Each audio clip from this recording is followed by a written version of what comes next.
Hello everyone, welcome back to the channel. You're with me Arun Sharma and I hope I'm visible and audible to you. And today's session we are doing a session, as you can see on the thumbnail. The session is basically XAT test taking strategies. People have been asking me or messaging me about this, so I thought that I will actually look at this thing. I hope my sound is going to all of you. Sound जा रहा है कि नहीं आप मेरे को बता दीजिए एक बार.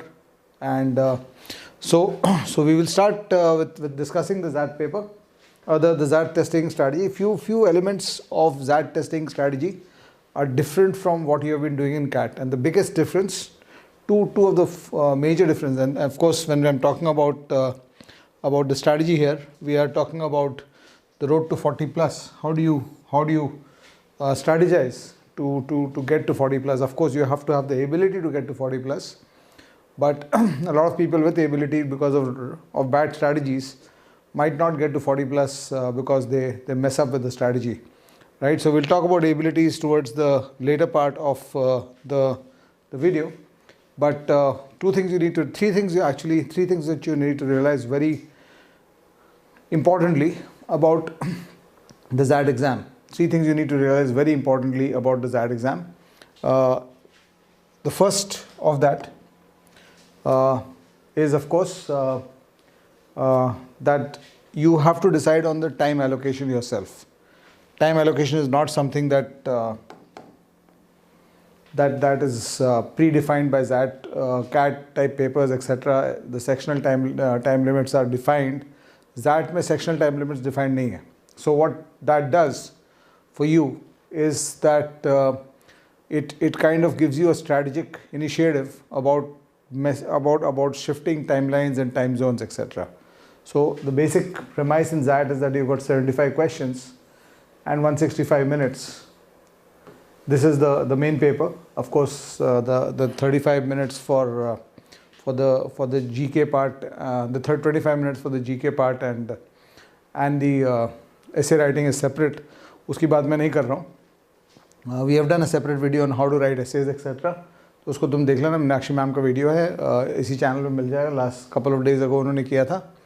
लेकिन इसको अगर देखोगे 75 क्वेश्चन 165 मिनट्स, तो पहला चीज़ जो तुम नोटिस करते हो, apart from no sectional time limits, the first thing you notice is that this is a 2.2 minutes पर question exam. Unlike CAT, which was approximately 1.8 minutes per question exam. Quality of questions are similar, but XAT gives you more time per question to handle it. It gives you more time for every question that you're doing. It gives you more time to handle it. So that's one factor. And when you talk about time allocation, the best way to understand or the simplest way to allocate time, which is your first challenge, कि how much time should I give to each section. जब ये point तुम सोच रहे हो और तुम इसका स्ट्रैटेजी डिफाइन करने की कोशिश कर रहे हो, तो बेसिकली एक सिंपलेस्ट रास्ता इसका ये है कि तुम्हारे पास जो क्वेश्चंस हैं उसको 2.2 से मल्टीप्लाई कर दो. So you got 26 question on verbal. So how much time should you spend on verbal? Just multiply this by 2.2, you will get approximately 57.2 minutes. So you can think of 57 minutes on verbal. 21 into 2.2 decision making, which is around 46 minutes on decision making. And quants की जब बात कर रहे हो, quants plus DI, this is a section which is together in this exam. So quants DI section 28 questions रहेगा. So 28 into 2.2 will give you around 61-62 minutes. So this is the breakup of the time that you should. This is the simplest way to break up the time. But ये breakup is recommended for somebody who is equally good at scoring in each of the three areas. So obviously you will have to assess your strengths and weaknesses and correlate these numbers and try to push the numbers up or down based on where you score higher. If you are strong on all three sections, or equally okay, if you're normal on all three sections, this should be your time limits basically. Spend the same time. Of course DM एक factor इसमें है कि DM में थोड़ा सा depress कर सकते हो टाइम को, because decision making slightly faster solving होता है. XAT में ज़्यादा टाइम लगता नहीं. It's just about understanding the situation. I've taken a DM session also last week, तो उसको देख लेना एक बार. तो उसमें it's not very time intensive. So 2.2 minutes per question, maybe slightly on the higher side there. So you can actually wind up solving all the 21 DM questions, and the target should be that you do all the 21 DM questions, because DM questions are slightly easier and quite scoring. The section is quite scoring in the XAT. अगर last 3-4 साल का evidence देखोगे तो you will see that DM section is slightly more scoring. So maybe you can depress the time of DM by around 5 minutes, and that 5 minutes then you can start allocating to the other areas. Now the other factor that a lot of people ask is कि what should be the sequence of solving. That's the other angle to it. किस sequence में solve करना चाहिए questions को, paper को. Should I go with VRC first, or should I go for DM first, or should I go for quants first? So typically मेरा personal मानना ये है कि अगर तुम बहुत ज़्यादा आगे पीछे करोगे सेक्शंस को तो अननेसेसरी तुम अपने माइंड पे एक्स्ट्रा प्रेशर डाल रहे हो उस एग्ज़ाम के दिन. सो बेस्ट वे है कि जिस ऑर्डर में सेक्शंस अपीयर कर रहे हैं उस ऑर्डर में उसको प्ले करो. Don't try to mess up with कि इसको पहले कर लेते हैं उसको बाद में कर लेते हैं. अपने स्टेट ऑफ माइंड को तुम कंसिस्टेंट रखो. लेकिन अगर तुम्हारे पास ऐसा सिचुएशन है जहाँ तुम्हारा state of mind end of the exam में थोड़ा ख़राब होता है and last 5 minutes में तुमको ज़्यादा दिक्कत होती है etc. तो then of course you will try to avoid, I mean these simple principles like avoiding reading comprehension or data interpretation questions in the last 10 minutes of the paper, ये सब angle रहेगा उसमें. But that again 155 minutes के बाद ही वो angle hit करेगा. काफ़ी time रहेगा तुम्हारे पास XAT paper solve करने का. Imagine it's almost like the 78 question CAT paper of 2020.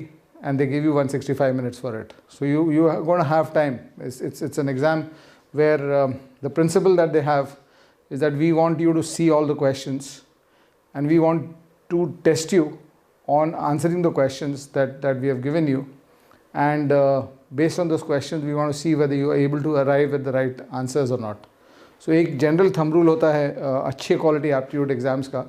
उसी thumb rule के context में CAT ने भी अपने number of questions reduce किए थे, and that thumb rule is that the better the thumb rule is that everybody should be tested, or the whole set of people who are giving the exam in that slot should be tested by making them solve as many questions commonly as possible. So GMAT type के exam में अगर देखोगे तो skipping question is not possible. अगर question सामने आ गया तो आपको आंसर करना ही है. CAT और XAT में skipping question is possible, not answering question is possible. But XAT, of course, the strategy angle is that minus 0.1 marks for not answering questions. तो वो angle है कि 8 questions तक तुम तीनों section मिला के 8 questions unattempted रख सकते हो तुम. You can keep 8 questions unattempted, and after that, after 8 questions unattempted, the 9th question onwards तुमको minus 0.1 marks दिया जाएगा for every answer you did not mark. So if you have not solved 13 questions, अगर तुम्हें 62 attempts हैं paper में और 62 attempts paper में है और तुमको 75 questions हैं पेपर में, तुमने 13 क्वेश्चन छोड़े हैं, तो जो भी तुम्हारा नेट स्कोर आ रहा है एंड ऑफ द एग्ज़ाम में, उस नेट स्कोर में 13 क्वेश्चन अगर तुमने छोड़े तो पहले 8 क्वेश्चन के लिए तो कुछ पेनल्टी नहीं मिलेगी. 5 क्वेश्चन जो उसके बाद छोड़े हो उसके लिए minus 0.5 मार्क्स मिलेगा at the rate of minus 0.1 पर क्वेश्चन.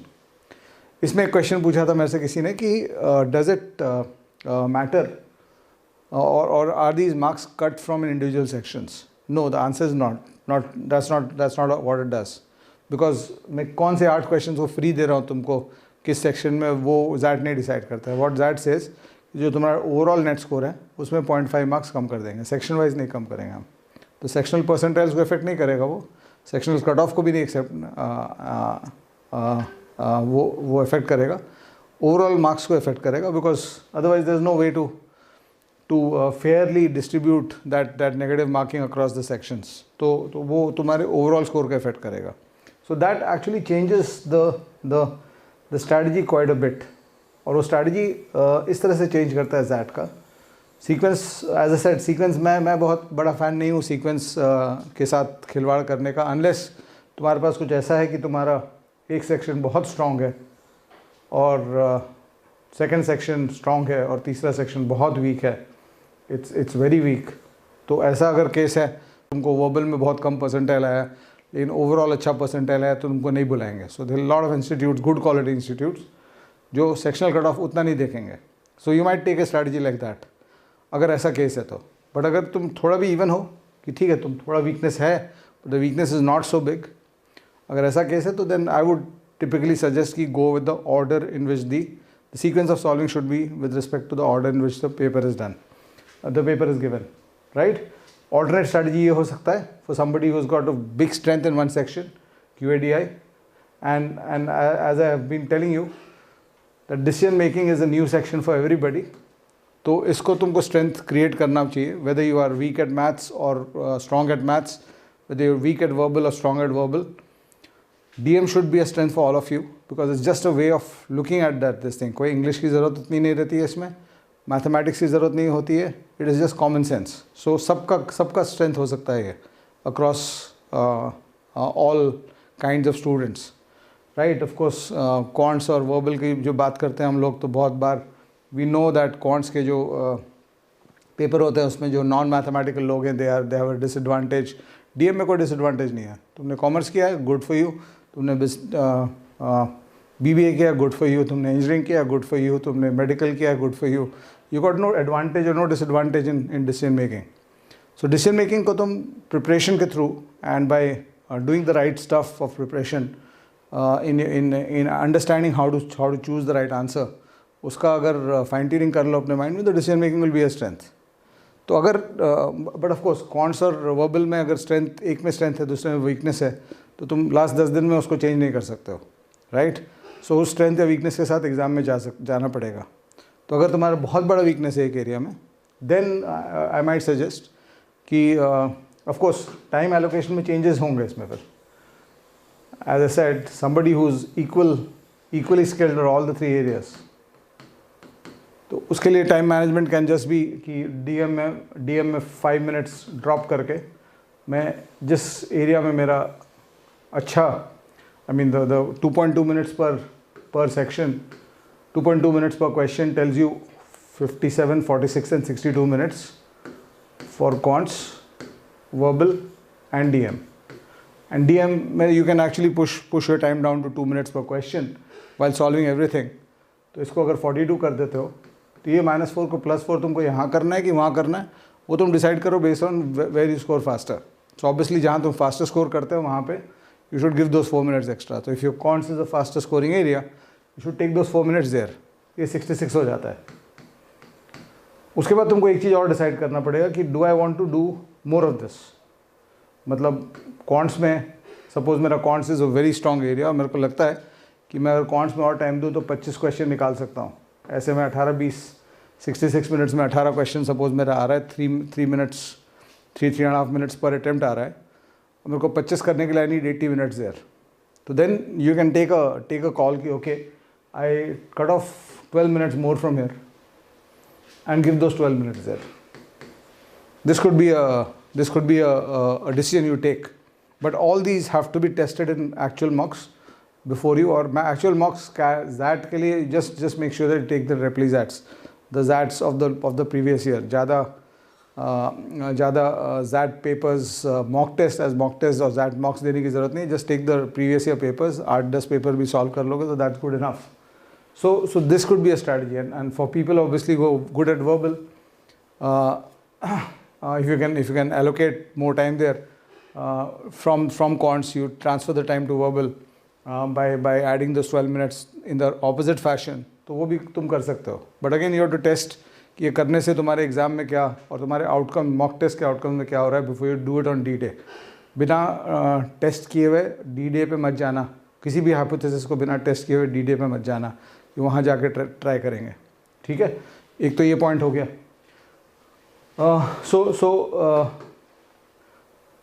और ऐसा भी हो सकता है स्ट्रेंथ वीकनेस एनालिसिस में, ऐसा भी हो सकता है कि मेरा बहुत स्ट्रॉन्ग है, ये ठीक है, ये मैंने ठीक कर लिया है, और ये okay, it is not strong but it is okay, right? तो in that case you might not want to take 12 minutes off, you might want to take कि 6 मिनट ऑफ लेके मैं इधर जाता हूँ. थोड़ा मेरा अगर बहुत स्ट्रॉन्ग है तो मैं अपने आप को पुश करूँगा सॉल्विंग में. आई विल ट्राई टू एक होता है कि मैं सॉल्विंग का एटीट्यूड्स भी होता है ना, like when you are driving a car there are different attitudes. You can drive in a relax fashion, you can drive in a normal way, और you can drive in a aggressive way Similarly, solving also can be done in a relaxed fashion. It can be done in a normal fashion, and it can also be done in blitz fashion कि जल्दी करना है मेरे को, so aggressive way. तो तीनों रास्ते होते हैं, and inside the exam you should alternate between these three modes of solving, and specifically you'll have more access to these three modes in the sections in which you are strong. तो वो try करना चाहिए कि ठीक है, अगर मैं suppose and of course when you then start talking about कि मेरे को 40 plus score करना है, and that should be the target. If you're looking at a top score in XAT, you're looking at a score of 40 plus net score. तो अगर 40 plus मेरे को score करना है overall, तो how am I going to break this up into these three? Typically sectional cutoffs जो weak section है, अगर एक section बहुत weak है तो उसमें sectional cutoff typically 6 marks के आसपास आते हैं XAT में. लेकिन अगर मैं तुम्हारी जगह रहूँगा तो मैं सेक्शनल कट ऑफ ट्राई करूँगा कि कम से कम 8 मार्क करूँ, ताकि मेरे को कोई इश्यू नहीं हो जाए कि मैंने 8 मार्क के लिए 6 मार्क के लिए सॉल्व किया और 6 मेरे को लग रहा था है और एक क्वेश्चन गलत हो गया तो सडनली 4 हो गया और मेरा सेक्शनल कट ऑफ ही निकल गया, ख़त्म हो गया. तो मेरे को टिपिकली सेक्शनल कट ऑफ्स के लिए 8-8-8 प्लान करना चाहिए तीनों में. 8-8-8 प्लान करना चाहिए तीनों में. और तो अगर तीनों में 8-8-8 में स्कोर कर पाता हूँ तो 24 से 40 का जो जर्नी है वो 16 मार्क्स एक्स्ट्रा का जर्नी है, राइट. तो उस 16 मार्क्स का एक्स्ट्रा में तुम कहाँ ऐड करने वाले हो, कौन से 2 सेक्शन में ऐड करने वाले हो कि तीनों में ऐड करने वाले हो. तो एक स्ट्रैटेजी हो सकता है कि 5 मार्क एक्स्ट्रा यहाँ, 5 मार्क एक्स्ट्रा यहाँ, 5 मार्क एक्स्ट्रा यहाँ. That's a strategy for somebody who is good at all 3 areas. For somebody who is good at one area, not good at other, verbal में not good and quants में good, then you might have a strategy कि 5 marks extra in decision making and 10 marks extra in quant DI. तो वो strategy हो सकता है फिर तुम्हारा यहाँ पे, ताकि +16 कर लो और verbal में फिर 8 marks लाने का कोशिश करो. और एक बहुत important element of strategy in that is that जो किसी भी question में अगर तुम 2 option में पहुँच जाते हो and you are sure कि one of these have to be the answer, right, 50-50 sure. So your process of solving should be कि you try to make it 60-40 sure, 70-30 sure. वो surety बढ़ाने को कोशिश करो through logic. लेकिन even if you can't increase it beyond 50-50, you know that it's one of these two answers, and this can happen in verbal, this can happen in quants, and this can happen in decision making. Please mark that answer. Please mark that answer, because अगर तुम mark नहीं करते हो उस answer को, तो क्या होता है कि तुम्हारा नंबर ऑफ अनसॉल्व क्वेश्चंस बढ़ने लगता है. और एक थंब रूल जनरली मान के हम लोग चलेंगे कि 8 क्वेश्चन तो तुम्हारे कहीं ना कहीं से छूट ही जाने वाला है. तो every question where you take a decision कि इसको मैं नहीं मार्क कर रहा हूँ because I am 50-50 between 2 options, वो हर क्वेश्चन तुमको पीछे करेगा, आई मीन -0.1 पीछे करेगा in your net scores. So 40 plus का जो स्ट्रैटेजी है XAT में, 40 प्लस स्कोर का जो स्ट्रैटेजी है XAT में, वो बहुत क्लियर है. उसमें क्लैरिटी ये है कि तुम 35 क्लियर आंसर्स अगर ला सकते हो, if you can find 35 clear answers and if you can find 25 2 option answers, कि I am not sure between 2 options but I know that one of these 2 has to be correct, and then you leave the other 15 questions, you don't reach the other 15 questions. If you reach this point, 35 clear answers कि okay, I'm sure of this answer, so what will happen is 35 sure answers में तुमको 90% accuracy approximately achieve होगा, because you'll make mistakes like 2 + 2 5 कर दिया, misread कर दिया question को, सब होने वाला है XAT में भी, जो CAT में हुआ है तुम्हारे साथ. So you can estimate a 90% accuracy here. और जहाँ पे तुम 50-50 हो या 60-40 पे मार्क कर रहे हो बिटवीन 2 ऑप्शंस, उसमें on an average you can expect on a decent day you can expect कि 12 क्वेश्चन राइट आएंगे या 10 क्वेश्चन तो राइट आएंगे ही मेरे, और 15 क्वेश्चन रॉन्ग आएंगे. तो अगर 10 राइट और 15 रॉन्ग आ रहे हैं, 10 राइट और 15 रॉन्ग आ रहे हैं इसमें, तो ये मेरे को +10 -3.25 मार्क्स, 0.25 मार्क्स नेगेटिव है, सो 3.75, सो 6 मार्क्स एक्स्ट्रा दे रहा है तुमको, 6 मार्क्स एक्स्ट्रा दे रहा है. तो you are scoring 32 questions correct है, 3 mistakes. So 31, 32 यहाँ score कर रहे हो तुम. And if you can find 25 questions where you are 50-50 sure, if you are 50-50 sure, तो on a bad day, and as I said, इसको तुम try करो कि एक option पे जिस पे जा रहे हो उसको at least 60 या 70% sure करो. तो अगर वैसा करके तुम उसको उस option पे जा रहे हो, तो you on a bad day you'll get 10 correct, right? ऐसा तो नहीं होगा कि 25 के 25 wrong आएंगे, और ऐसा भी नहीं होगा कि 25 के 25 right आएंगे, दोनों नहीं होगा, तो बीच का कहीं पे आएगा तुमको. So your expected score here will be will essentially be something like what, +10 -3.75, 6 marks, 6.25 marks बढ़ जाएगा तुम्हारा. So ये 31, 32 यहाँ पे आ रहा है और 6 marks बढ़ जा रहा है, तो you are almost at 40. And on a good day, and if your judgments about making these 50-50 choices into 70-30 choices are good, you will expect around 14-15 right here. And 15 right में तुम 40 plus cross कर जाओगे. And the best part of this, imagine करो कि तुम्हारा बहुत ख़राब दिन चल रहा है. It's a very bad day for you. और तुमने 25 क्वेश्चन में 2 ऑप्शन के बीच में थे, 60-40, 70-30 करने के बाद तुमने वो 2500 क्वेश्चन मार्क किया. तुम्हारा बहुत ख़राब दिन था, तो तुम्हारे सब क्वेश्चन गलत हो गए. All 25 question went wrong. होगा नहीं ऐसा, राइट? मैं अगर एक कॉइन लेके टॉस करना स्टार्ट करूँ हेड टेल, तो ऐसा नहीं होने वाला है कि अगले 25 बार हेड आने वाला है, ना टेल आने वाला है.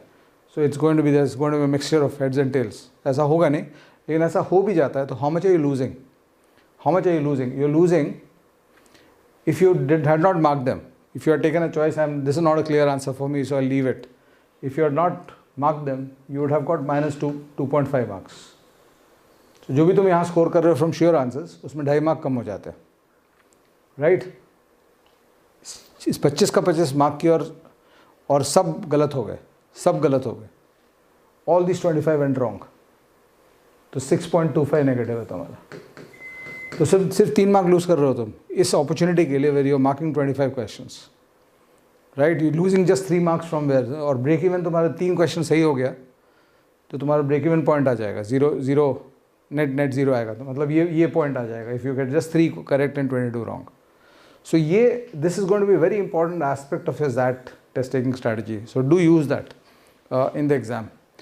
And the last thing, I hope CAT has taught you that कुछ भी हो टेंशन नहीं लेना एग्जाम में, बिकॉज नर्वसनेस और प्रेशर ले लोगे तो it ends up creating a lot of problems for you in the test. You know that. So कुछ भी करो, be in control of your emotions. पिछला क्वेश्चन में, पिछला सेक्शन में, पिछले 10 मिनट में कुछ भी हुआ है, जस्ट रिमाइंड योर सेल्फ कि अगला 1 मिनट, अगला 2 मिनट, अगला 5 मिनट मेरे कंट्रोल में है और उसको मैं कंट्रोल करते जाऊँ. So let's say this is critical in this exam. Let's say you had a 5 to 10 minute bad zone. तुमने एक RC किया जिसमें you are not in control, you lost control. तुम कुछ मार्क किया, you're not sure of what you have done in that. वो two options पे भी आने के बिना तुमने मार्क कर दिया है, या तुम नहीं कर पाए अटैम्प्ट. 10 मिनट पूरा एकदम खाली चला गया, मेडन ओवर चला गया. तो the next 5 minutes, if you have 5 minutes of great solving and the next 5 minutes of great solving, so 2 periods of like this will get you back on track. So you have to keep fighting till the last minute. जब तक वो paper ख़त्म नहीं होता है और 165 minutes suddenly over नहीं हो जाते हैं and your counter does not go down, keep fighting till the last minute. That's very important. Remind yourself and keep fighting without bothering about the result. Exam के अंदर result नहीं सोचना है. You have to think about how much you're scoring. You have to think about how much you're scoring to ensure that you are on the right track strategy wise.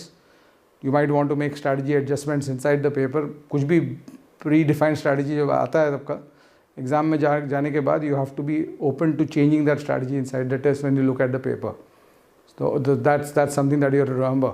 So predefined strategy कितना भी बना लो, exam के अंदर जाके you have to change strategy or you have to modify strategy according to what the paper is there. And that's also a very important element of people who are good at solving these exams, these competitive exams. So chalo, thanks a lot. I hope, let me just check some of the chats here. ठीक है. Vardhan says not at all good at cons. What can I do for the cutoff? DI करो. DI cons क्यों DI section में DI के दोनों sets करना चाहिए. और टिपिकली DI जो XAT का है पुराना, कुछ बहुत ऑब्सक्योर DIs आए हैं 4-5-7 साल पहले देखोगे तो. लेकिन otherwise maybe I'll do a session on one or two of those obscure DI sets maybe tomorrow, day after. But by the way, tomorrow say I'm also starting for CAT 22 aspirants. I'm starting a series of 4-5 classes where I'm talking about strategy for CAT 22, how you should prepare. And you can definitely consider the MindWorks program if you're preparing for CAT 22. I'm the person who not generally teaches there, but also mentors every aspirant to make sure that you use your time effectively. So I'll talk more about that maybe in a separate video. But XAT में DI का जो sets है अगर देखोगे last 4-5 साल के, in fact 80-90% of the sets that have happened in the last 10-15 years are 6-minute solves. 6-7 minutes में solve हो सकता है, provided they are mostly traditional DI sets. तो 6-7 मिनट के सेट्स हैं. तो अगर तुम क्वांट्स DI सेक्शन को देखते हो और DI तुम ट्रेडिशनल DI ठीक कर लेते हो, अभी भी तुम्हारा वीकनेस है अगर DI में और क्वांट्स में वीकनेस है, DI में 5 दिन का प्रिपरेशन बहुत होता है. Can actually shift your possibility. अगले 5 दिन में 100-150 सेट कर लो ट्रेडिशनल DI के, पास्ट ईयर XAT के सब क्वेश्चन कर लो और गो प्रिपेयर्ड. सो DI के 20 quant DI section is either 22+6 या 20+8, ये दो रहता है. तो अगर 8 है तो ग्रेट है, राइट. और ये 20 जो फील है ना तुम्हारा, इसका फील एकदम कैट के टाइप फील आएगा. तो कैट में अगर तुम 25% क्वेश्चन सॉल्व कर रहे थे, अगर तुम 22 क्वेश्चन में से 5 कर पाते हो, वो तुम्हारा लेवल है, तो XAT में 20 में से 5 ही कर पाओगे. तो इसका फील एकदम कैट टाइप रहेगा. The question you can actually pick up a XAT question and put it into a CAT paper and pick up a CAT paper and put it into a XAT paper and present the two papers to somebody who does not know which papers were what, and he'll not know the difference कि कौन सा question कहाँ से था, which question was interchanged. You will not know the difference because the question will be very similar feel. So if you're scoring, so the thumb rule is इस 20 में से कितना स्कोर पर कर पाओगे या इस 22 में से कितना स्कोर पर कर पाओगे जितना तुम कैट में कर रहे थे 40 मिनट में. तुम 5 क्वेश्चन कर पा रहे थे तो यहाँ भी 5 क्वेश्चन कर पाओगे. तुम 10-12 कर पा रहे थे तो यहाँ भी 10-12 कर पाओगे. सो गेम चेंजर हो जाता है DI.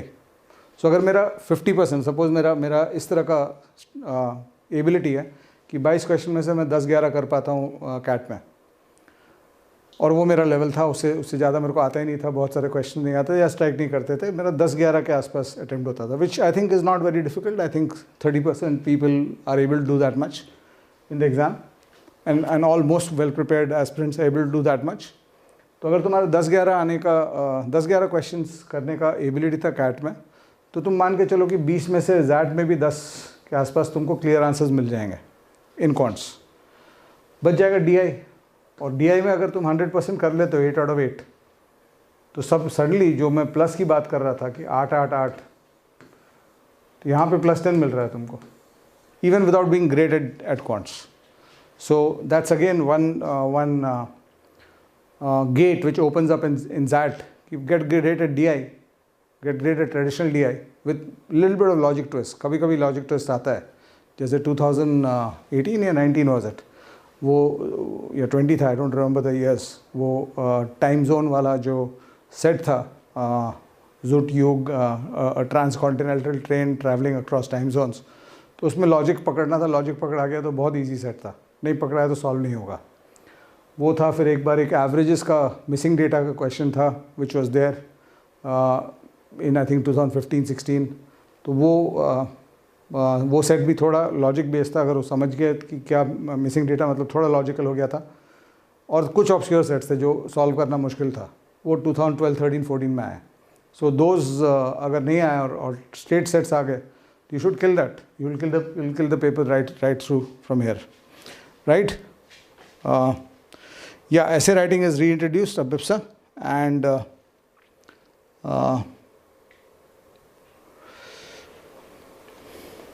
yeah, 95+ percentile लेके आओगे तो you will get a good score, and yeah, 10 questions in QA plus the questions in, I mean, if you're talking about QA plus DI, if you're talking about sectional cutoff, 10 questions is safe. If you're getting 10 with maybe 1 or 2 errors, you're safe. 6+ के आसपास sectional cutoff clear हो जाता है, but don't cut it so fine. Try to make sure that you're getting 8-9 marks in each section. Right? Chalo. So I'll wind up then. Thank you so much. It was a pleasure being with all of you.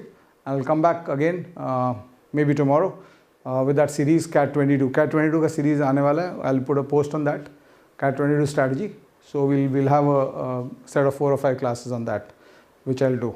Chalo, thank you so much. Bye bye.